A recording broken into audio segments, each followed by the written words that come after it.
This is Invisible Inc., the podcast for under-resourced women entrepreneurs, and I'm your host, Shubha Chakravarti, founder of Achieve. Join me as I talk to women entrepreneurs about the nuts and bolts of their journeys and to experts who will give you insights that are hard to find anywhere else. Let's jump in. What are the hidden dangers that lurk in the deep foundations of your business that can trip you up? How can you make smart and strategic decisions about the most basic steps, like how and where you register and incorporate your business? What do you need to do before you take that first outside dollar to protect both yourself and your company so you don't get blindsided down the road? What simple steps can every founder take to make potential investors happy and your own life much easier?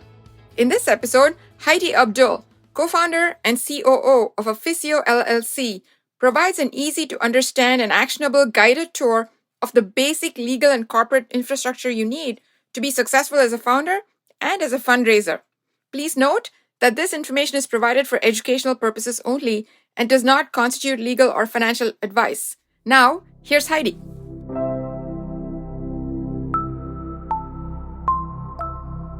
Good afternoon, Heidi. Thanks for joining us today. We're really excited to have you here. Oh, it's such a pleasure. Thank you for the opportunity. So you've had a pretty interesting career journey leading up to Afissio. What brought you to this point in founding this company? Yeah, that's really interesting. So up until that point, I was kind of a lifer in the law firm setting, handling corporate and securities transactions from start to finish, just in the throes of it. And with that, you hear many startup stories, many startup mishaps you see, and there's many strapped startups that come to you.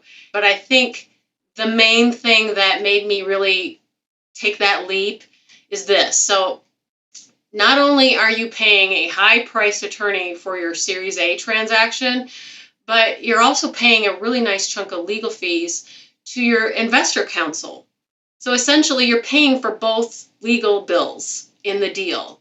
So that's a significant amount of money that comes right off the top of the funds that you just worked so hard to raise.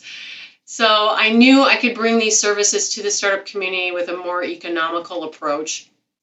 So it's just about 60% of that billable hour goes to overhead. You know, the law firm model has just been around for so long, but it's just not conducive to the startup community that needs these services so badly.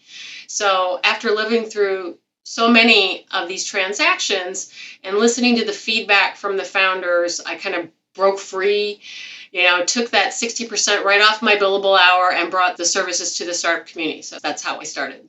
So that leads me right to my next question. Tell us a little bit more about what Afissio does. So basically, Afissio provides legal and compliance for early stage companies that are raising money. So my business partner and I spent numerous hours developing a corporate timeline that a typical startup might follow.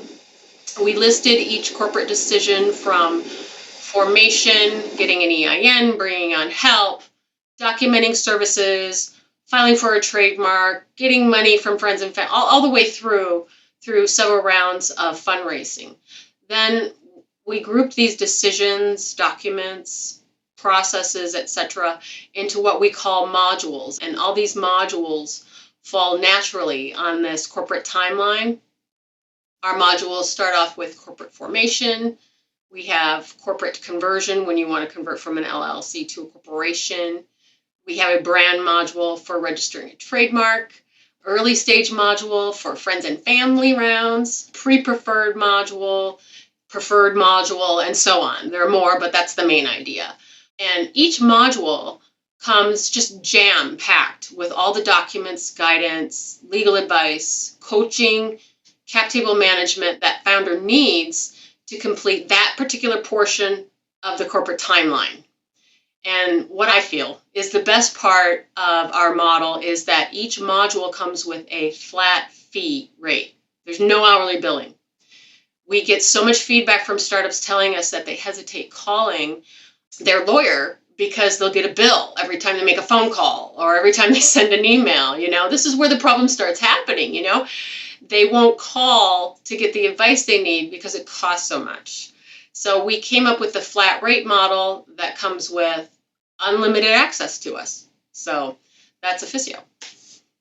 Pretty interesting. So it sounds to me like a combination of a prefix plus a Chinese menu model of all the legal services that a startup firm would typically need. Is that a fair Yeah, through their characterization? corporate journey. Yeah, on the corporate side. Yeah. So, starting from the moment, let's walk through what that journey looks like. You're an entrepreneur, you've decided to undertake this journey. What are the high level milestones from your perspective that she needs to keep in mind, and what does each of those involve, just high level? So if you're just starting out, getting things organized and setting some goals. So there's some things you need to do. So get your entity formed. Don't put this off. Register it with the state and get an employer identification number. Okay. As far as jurisdiction, we usually recommend Delaware, Wyoming, but do some research. Which state has the lowest taxes, the annual filing fees, and remember, jurisdiction may or may not be important. Get your cap table mapped out from formation through, say, 3 or 4 years of projected growth. You can do this. This is a key step in entity structure. Your investors want this information, so having your cap table in order will save you from fumbling down the road. So when you set your goals, remember, especially for fundraising, remember to include how long it will take to reach that goal, how much it will cost, including paying to keep the lights on, and what additional help you're going to need to get there.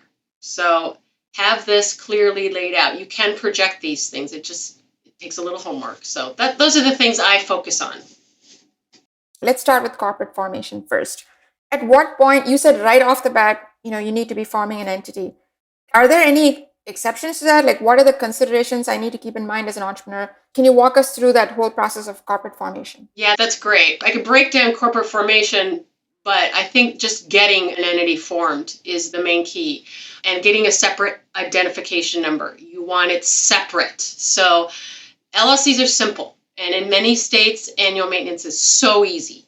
We have so many startups that are formed all over the country, and that's fine wherever they're formed, okay?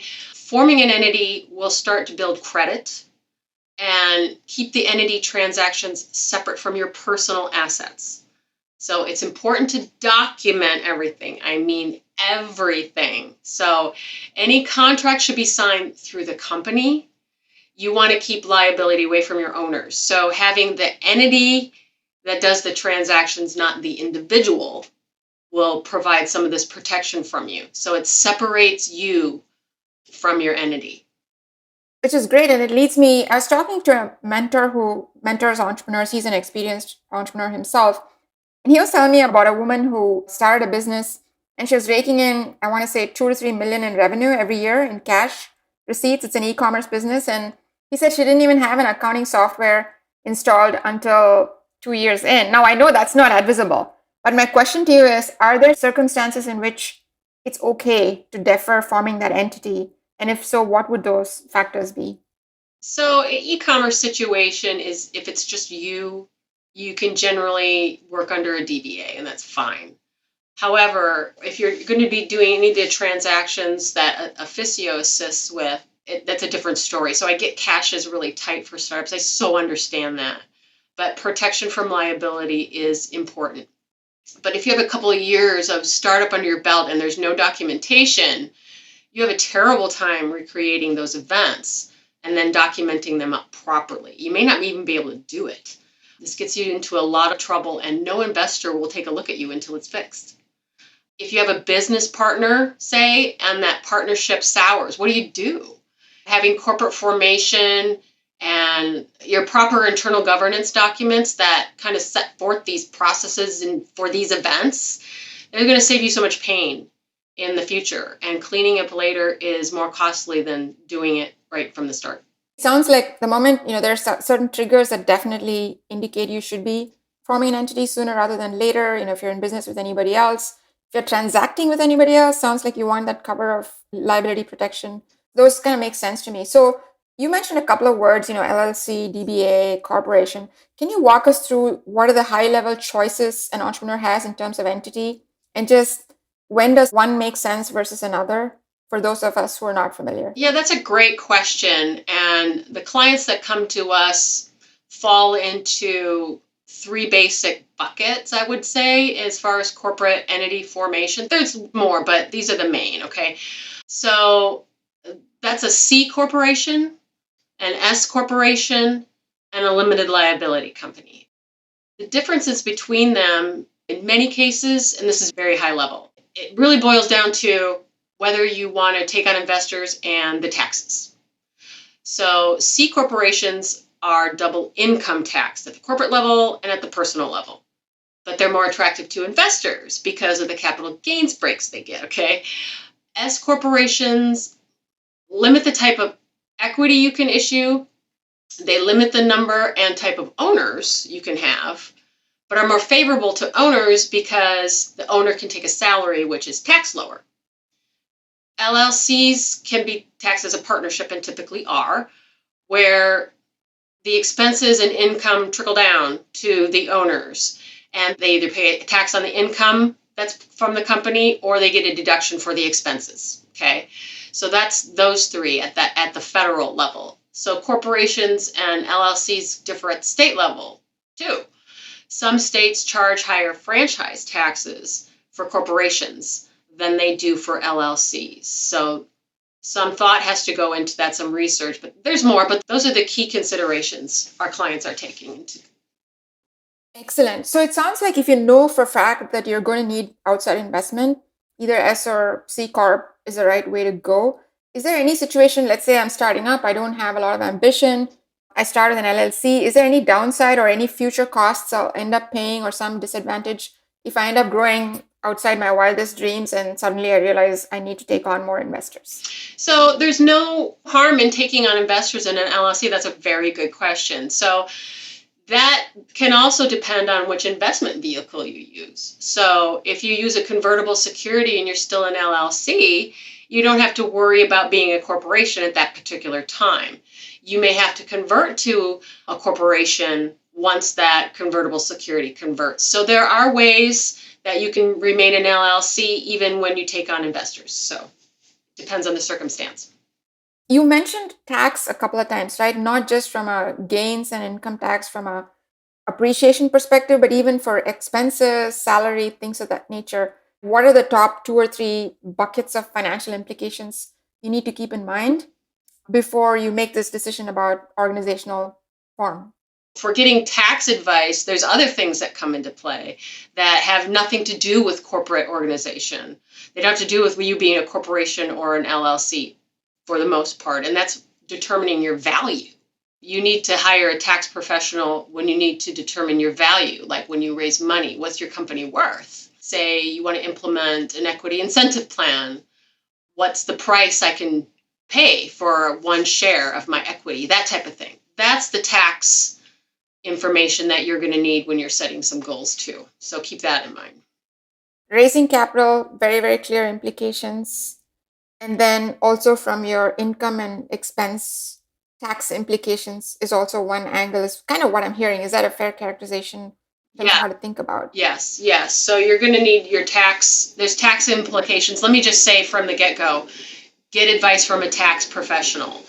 Before you even form your entity, get advice from a tax professional. Before you take on service providers, get advice from a tax professional. They're going to be working right along with you, along with your legal assistant. That's something you're going to need for all your major decisions, is how it not only affects me, but how does it affect my company? And how does it affect my investors?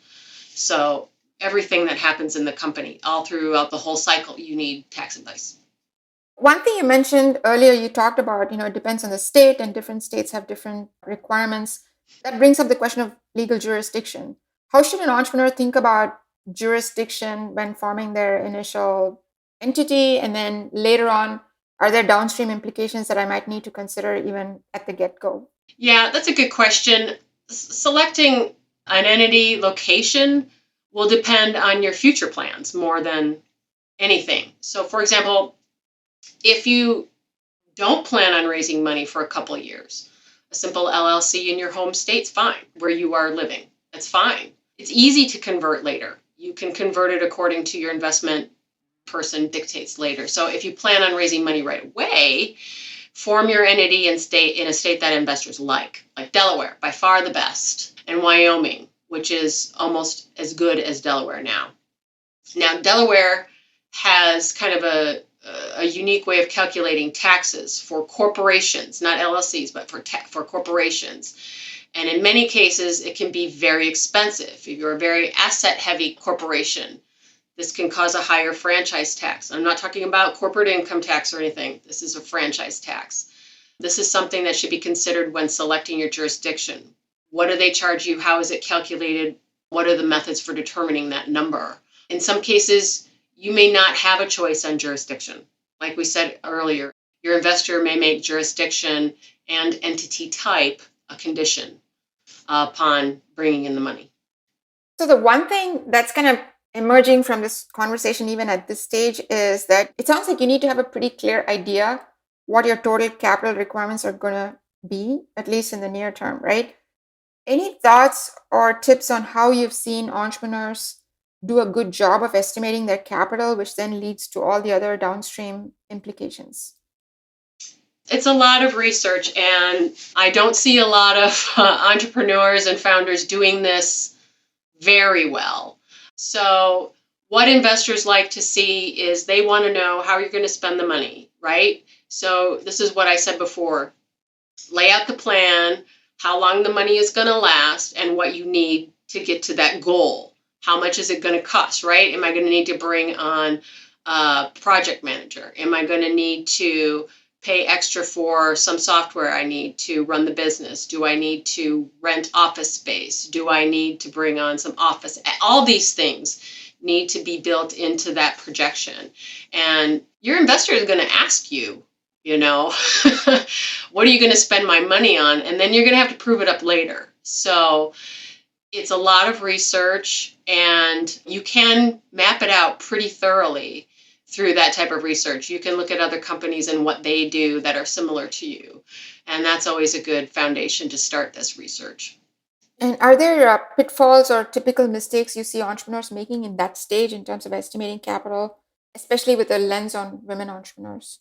What I see happening is they don't follow their plan that they mapped out after they've received money. It feels good to get that first round of money under your belt so you could just hit the ground running. But what I see is they try to grow too fast and try to bring on too much, just thinking that it's all going to fall into place. And it's easy to do that because it's exciting. You can finally implement your mission. You can start living your passion and things like that. But you have to just kind of hold yourself back. I see the mistakes happening after that first round, trying to grow too fast, and the money's gone before you know it. And then they're back to being forced to raise when maybe they're not ready for it, or they don't get terms as favorable as they would. That's right. And their valuation might be lower at that point, and you don't want to go backwards, right? One other follow-up question to the last point you just made, which is around estimating the capital. You made a point that go look at other companies that are similar to yours, understand what it means. That's pretty opaque data for early stage companies. So what have you seen entrepreneurs do in terms of getting good data for those kinds of estimates and doing that kind of research? Yeah, you hire a valuation person. This is where I say the tax professional comes in. We have a preferred partner we use that works with these early stage companies, very reasonable, that help you determine the valuation of your company. This is key because you need to substantiate this when you're talking to investors. When you walk in and say, my company is valued at X, and I'm going to sell you this for this price. And this is where that tax professional is handy to have when you go in. So if you can't do the research on your own, and some can, but we are always recommending that the startup founders go to get a professional valuation done. Don't try this at home. That's right. Okay, let's move on to capital structure, equity structure. I know it's a very complex topic. So you go in, you're going to raise a pot of money, whatever X number of dollars that is. At a high level, what should an entrepreneur be thinking about in terms of structuring that equity? Usually it's equity unless it's convertible debt. But if it is equity, you need to hand out slices to your maybe co-founders, early employees, and then their future investors, and you need to keep some for yourself. How should you be at a high level thinking about equity structure? So do it on a step-by-step, okay? Show your progression to yourself. So you have your cap table. This is, to me, is your structure. So it provides you with a very clear picture of your ownership, what it looks like at formation, okay? You want to have this through a couple of rounds of funding. You want to have it all stage by stage by stage. Running pro forma projections after you set your goals shows how your founder ownership gets diluted with each major stage. So you start with founder ownership, that gets divided among them, and this should be done based on what they bring to the company, and that's something you work out internally. So the next step, say, like you mentioned, you want to bring on people to help you, service providers like office administration or even an advisory board, right? You can compensate these people through an equity incentive plan, stock options, right? So you have to understand there are limits to these plans on what you can and cannot do with them. This is a key step to your structure so you don't violate the IRS regulations, right? Then you can project what you're planning to raise, your first rounds, your early stage, like convertible securities, and plug that in. So this picture that you're building will help you make some very important decisions. So what's crazy is so many founders don't do this. Then they need to clean it up later. So that's really hard to do. So having that all on this equity structure, your cap table, every time you issue this equity, every time you grant a stock option, anytime any document mentions your equity, it affects your cap table. And that's something that needs to be focused on at all time to keep current at all time. Big question, right? We've talked about cap table, and this is a term that may not be familiar to many, especially first-time entrepreneurs. We're not in an entrepreneurial hotbed. Can you give us a high level, walk us through what a cap table is, why it matters, and then how a typical entrepreneur might work with her cap table from the get-go and as she raises maybe pre-seed, seed, all the way through Series A? Like we're talking about, cap table is your equity position chart. It can be a simple Excel spreadsheet, and that's what I prefer to do. You list every person who owns the equity, whether it's voting or not voting, who's making those decisions at the company. Another section of the cap table is going to show the convertible equity, such as the stock options, the convertible promissory note, the safes, the warrants, all the things that are like reserved there. They're not actual equity yet, but they're a placeholder there for when they convert later. And that's the fully diluted capitalization table. What fully diluted means is it shows what every equity position has for everyone as if they all own the same kind of stock, right? That's what investors look at, that last column on the cap table. And that's something that needs to be tracked all the time. Your investor looks right at that cap table. They ask you for it every time. In part, you can generalize it, pro forma out your fundraising round in your pitch deck. You can have, say, I'm selling 20% of my company and that for this amount of dollars. You could project that out. You also need to paint this picture to keep in mind that showing the effects of the convertible security or whatever fundraising vehicle you're using on your cap table, and then seeing how it affects not only you, but your other stakeholders, it's a wake-up call, because then you can see, wow, do I really want to give that much away? Do I really need that much money? I mean, let's rethink this. These are the things that have to be projected out, calculated out, thought through before you even talk to an investor.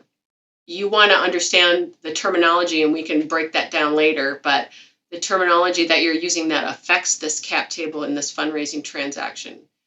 Project the highs and lows of that term and how it affects your cap table. And don't go in with your best offer either.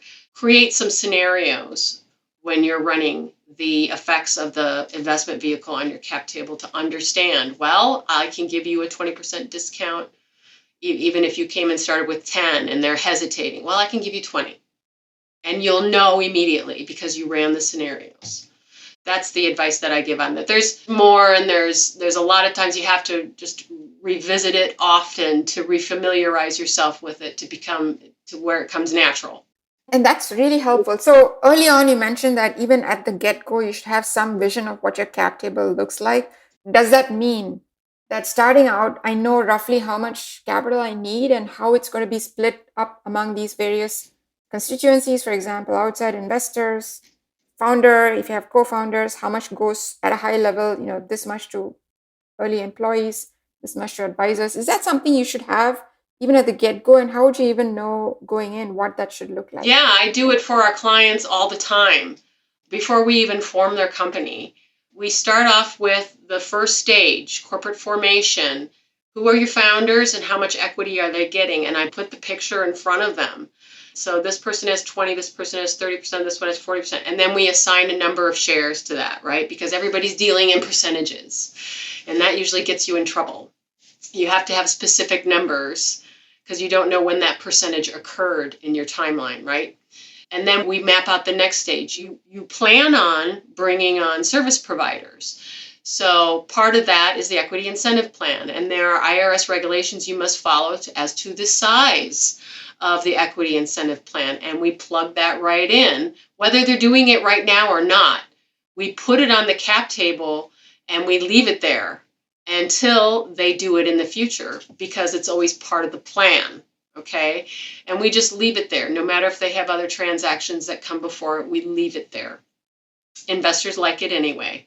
And then we can say, well, we plan on raising money in a couple of years. Well, what do you plan on doing? What are your plans? What's your goal? What do you need the money for? How much money do you need? And then, a lot of times the clients will have a really good idea how much of the company they want to give away. They say, well, I see a lot of companies give away like 20% or they'll do 10%. And I say, this is where I say, get your valuation done. And then we can determine the effects of your fundraise. And once we have that information, we plug that right in. And we can do that before they raise money a year down the road. And those things adjust as we go before they're implemented. But they're always there when the client goes back to revisit the cap table. So when they set other major goals, they're like, oh, right, I have to understand what this next goal does to my cap table and my fundraising in the future. Like, say if I want to bring on a C-level and they need a good equity chunk, right? What does that look like on my cap table and how will that affect my fundraising in the future? And what will my ownership look like when that happens? So these are all things we can do. And we can play with and make the table functional where they can change one of the cells on there and it just flows right through. So this is something we do from the very beginning. Valuation is like the wild card, right? It could vary based on so many things. And for example, last year, the valuations you're getting when the market was good versus this year, everything stanked and suddenly you can't raise anymore. How do you deal with that wild variation in helping the entrepreneur plan for those kinds of swings and still making sure that they not only get good capital, but they also manage to retain what I'll call an equitable share of their company? Yeah, that's really good. It's not easy. Say they raised money a little bit ago and then now they need more money now, and all of a sudden the market's way down and then they have a down round. It's an unfortunate position to be in, but it does happen. That might be the opportunity to take smaller amounts of money before the big raise. So in the event the market turns upward, right? A lot of budgeting has to go in. Do I have to scale back the company? Do I have to cut my costs a little bit? But you do have to deal with the economic swings, and it does take a little bit longer to get the money raised. And remember, valuation is subjective. It's not a hard and fast rule, but there's someone out there that will pay. So it may just take longer, but yes, you do have to deal with the downswings, and that's the time where you just don't raise as much because it'll have such a larger negative effect on your fully diluted capitalization. So keep that in mind. One other question related to the cap table. You have a choice of different instruments through which you raise money, and not all of us may be familiar with all of them. Can you give us a high-level walkthrough of what are the most common instruments used or the means used at each type or each stage of funding, starting from pre-seed all the way maybe through Series A? Yeah, there are a lot of ways to raise money and for different rounds of funding. But what we see most often are a specific progression that people go through. So in a friends and family or a pre-seed or even a seed round, you might consider a SAFE, a simple agreement for future equity, or a convertible promissory note. These are convertible securities. You want to maintain voting control at these early stages. You don't want investor bothering you. So they are off the cap table. They don't make any decisions. They can't vote. So these are the perfect vehicles to use in the early stages. So the SAFE is perfect for the first timer. You can raise smaller amounts. They're so simple. The documentation is easy. The terminology is easy. There's no maturity date on a SAFE, and there's no interest accruing. So it's basic principal investment, and you aren't restricted heavily on that. So the convertible promissory note, angels like those. Use a convertible promissory note when you show you're on a rapid growth trajectory. Like your next round that they convert into is going to be a really high valuation. Angels like that. They anticipate that. They're going to get a smoking deal on the equity that no converts into, right? So those are the early stage vehicles to use, and we see those all the time. If you're going to go straight to sell equity, and in some instances, some companies do, depending on their industry, you might sell common stock, right, or common units. So here's where you would use a private placement memorandum. Some people call it a prospectus or a disclosure document. It's very detailed, voluminous. It's with bios, financials. It has projections, risk factors, lots of company information. It's used when a company has some historical information to disclose and they're raising a larger amount of money. It's expensive to prepare. I've prepared PPMs for $250,000 to $200 million. I mean, it's the whole range. But it is structured for the savvy investor. They know what they're looking for in the document, and they go right there to see if it's viable, right? So for like Series A, those transactions are for VCs. And there is a standard set of documents that was developed by the National Venture Capital Association. It's investor intense, due diligence heavy. The preferred stock comes with a laundry list of rights and preferences for the investor because they want to control what happens to that Series A going forward. These funding rounds can start, I don't know, 8 million, but they're going higher. But those are the forms that are used when you're reaching your big hurdle, like FDA approval, or you are going to market, you want inventory. Those big hurdles. Those are the basic forms that we see normally. There's others and other ways to raise money, but these are the types that our clients use. And just a couple clarifying questions. I was talking to an angel investor who said that she doesn't like safes because it kicks the can down the road, essentially, because you're leaving all the specifics of the conversion to the future. And then there's another negotiation that you've already set yourself up for, which obviously could have favorable or non-favorable outcomes. What's your take on safes from the point of view of entrepreneurs as well as from the point of view of investors? Yeah, that's great. And you're absolutely right. Angel investors are not as favorable to safes as, say, friends and family. Okay, so that's why the angel investor likes the convertible note. So they're getting a bump in interest that they're accruing, and then there's a definite timeline for when the convertible note will convert. Now, from the company side, the safes are fantastic, right? So, I don't have a deadline to worry about for when this converts, and it's not accruing interest, and they just sit out there in oblivion until I get my things together in my company, and then I can make my next goal. So you're absolutely right. There's pros and cons for both, and angels tend to like the convertible note. It's almost like, okay, your next round's going to be pretty high. And that's why you're using a convertible note. That's what they're thinking. Thanks. That's pretty helpful. So I'm getting a clear picture. If I were a starting entrepreneur, early rounds, friends and family, favorable audiences, use a safe note. They give you kind of grace and kindness. Get all your stuff together. Make sure you're delivering on your milestones and whatever traction you need to demonstrate. And then the moment you start going to angels and further on, it's going to start getting much more rigorous in terms of the terms and in terms of what they're expecting from you as well. It's kind of the picture I'm getting from listening to you. Yeah, that's correct. From starting out and going from one round to the next and the next, your due diligence gets heavier and heavier and heavier. Now with a safe, Your investors are like, we know you're just starting out. We know you don't have anything to show me, so here's a few bucks, basically. And then with a convertible note, your angel investors, a little more savvy, they're going to say, I kind of want to see what you have in place for your documents. I get where you're going with this, but I want to see that you're kind of compliant. And then the equity rounds, show me everything. That's where it gets heavy. So this naturally brings us to the point around your legal hygiene and documentary hygiene. So what are the things that an entrepreneur needs to kind of keep their documentary noses clean, so to speak, from the beginning? Can you just walk us through what those are and what I should keep in mind as an entrepreneur? Yeah, keeping it nice and tidy. Investors want to look under the hood. And even though I say in the safe round that, we know you don't have anything to look at, they still might ask. They want to know what your corporate documents look like. Are you compliant in the state of the organization? Have you paid your annual fees?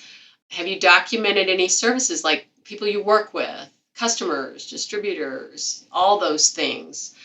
What does your cap table look like? Your investor wants to see how much they're getting, and you want to be able to produce this information immediately. So have this all in place, and you know what happens? You get your money faster. So is there a checklist of documents or a resource that you would recommend for someone who's starting out and saying, let me just make sure I'm diligent from the get-go? What is the list that they should start with? Or is there a place they can go to get a list so that they can start checking off and putting it in either a literal or figurative file? That's a really good question. I don't get asked that very often because I think everything is just wide-eyed for everybody going into it because it's all brand new and they don't necessarily know what questions to ask. We don't necessarily provide a checklist, but we provide all of the guidance that you're going to need for all of that. And then we put all this into our modules, like our corporate organization module has all of these things in it. It has the cap table, the modeling out, it has the equity incentive plan, the corporate formation, the documentation for bringing on advisor, the documentation for bringing on a couple of employees, and then the grant documents from your equity incentive plan, all of these tools that you need to do that portion of the corporate timeline. And then naturally the next thing might be to do your trademark filing or raise money. So that's a really good question. I might think about putting that together. And if you do, let us know, because I'd love to be able to point people to it, because that's my first question is, what do I need to have in place? So then moving on to, again, the due diligence process and all of that, one of the things I've heard in my conversations is, one way to really impress your investors and already get off to a great start is to have a data room ready. Can you talk a little bit about what's a data room and at what point should I think about it? Where should I host one? All of those things that I might have as questions on my mind. Great question. And this is one of the services we provide in our modules is a data room for our clients to store their documents that we prepare. But it can be done on a Google Drive. We use a nice secure cloud storage that we allow access to investors, at the discretion of our clients, right? So the data room needs to be organized and the documents need to be labeled clearly.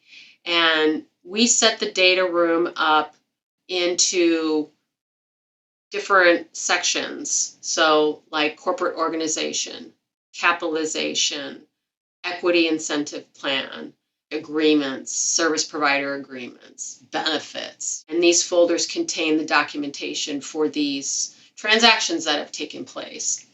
And this is the place that the investor goes to view the documentation for the company. That way there's not this back and forth stuff. They just get access to your data room that you have there, you maintain.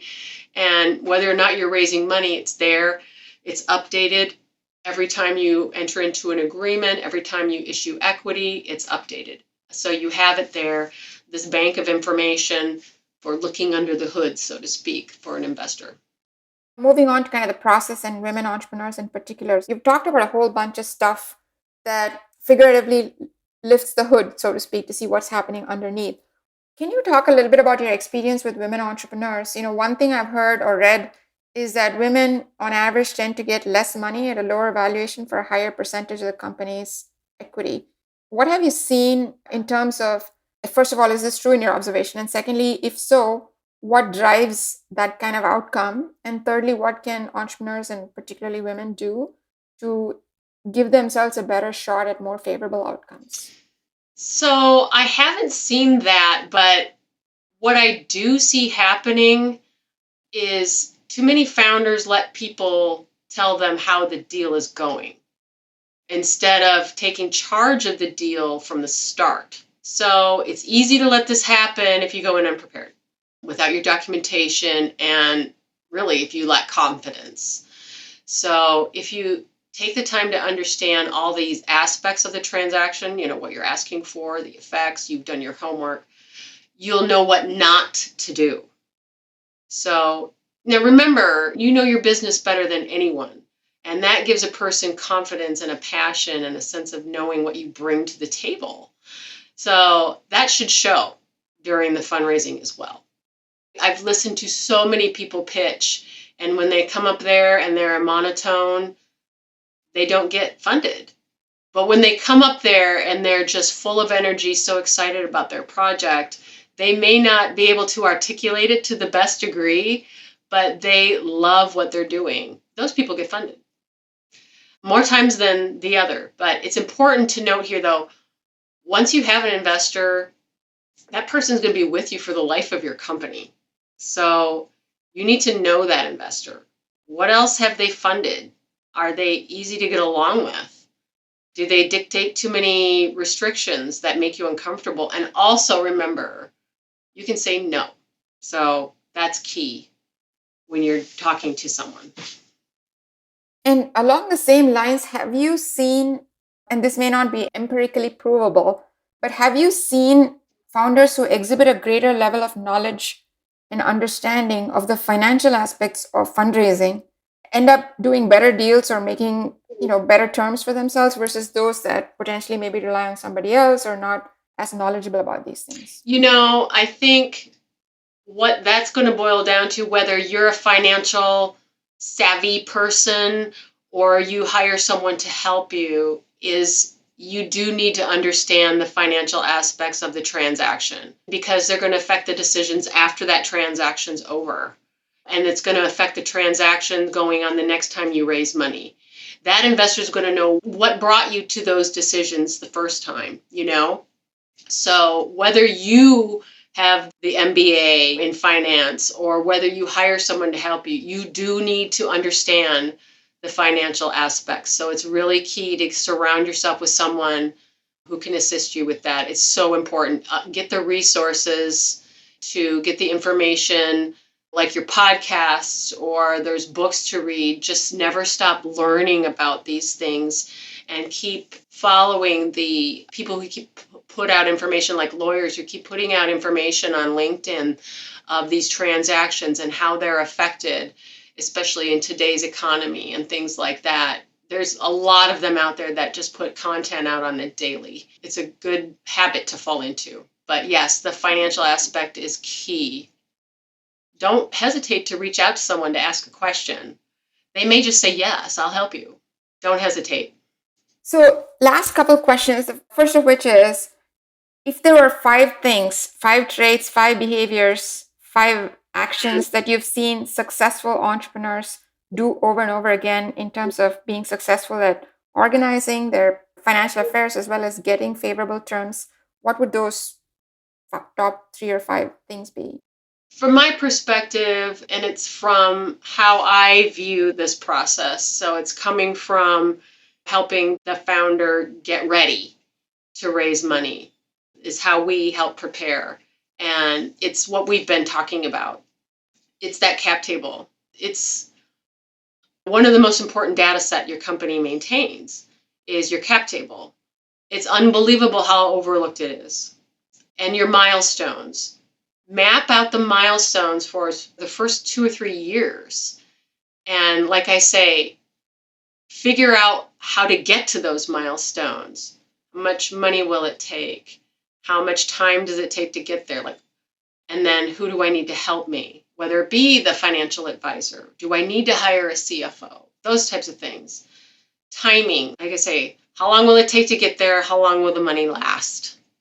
You can figure out these things ahead of time so you can plan your future. So another thing you should plan on is, am I only raising money once? Is that as far as I need to take it before I get to my main goal? What if I do need to raise money again? What does that look like? What is my cap table going to look like if I need to raise money again? How much time does it take to get there, to that goal? How much money, who do I need to help me get to that goal? And then, like I'm always saying, is have your documentation up to date from formation all the way through every transaction, whether it be as small as I'm renting a copy machine to as big as selling preferred stock. Document everything. So in terms of, let's say I am where I am, maybe good, bad, or indifferent, and tomorrow morning I want to be better.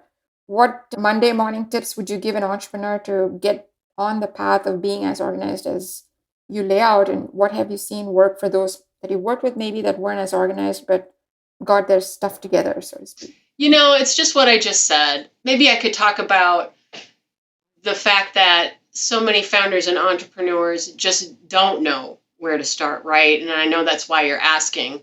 So it's just kind of chaos from the beginning. So if you start with what I just laid out, you map everything out, you project it into the future, and you formulate your plan. You talk to your tax professional before you do anything, like we said before, right?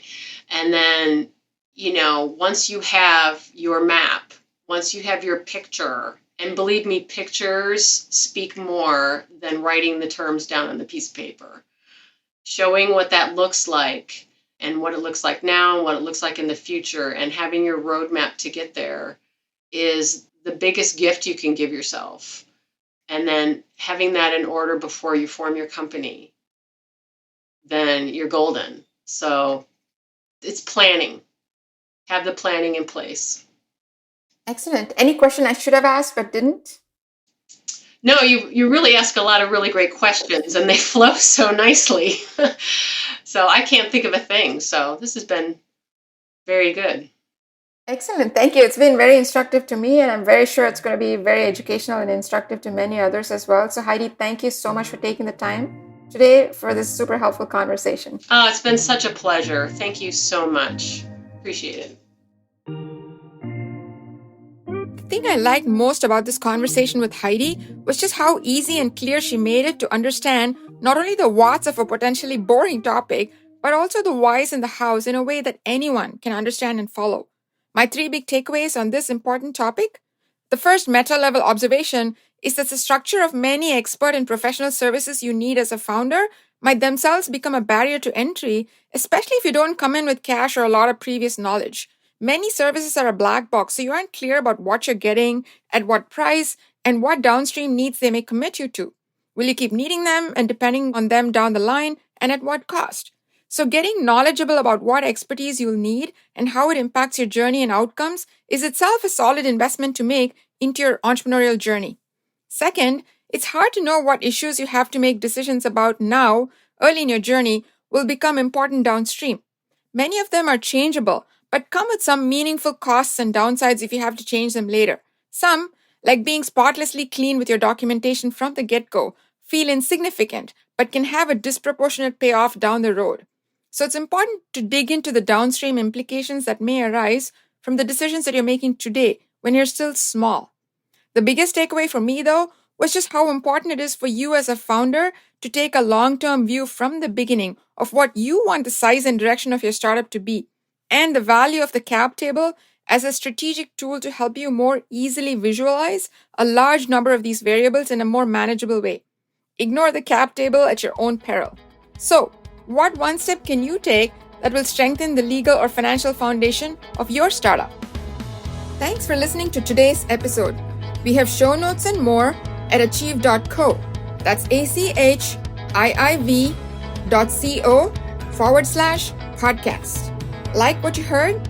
Hit subscribe and share with a friend. See you on the next episode. Now, go be an achiever.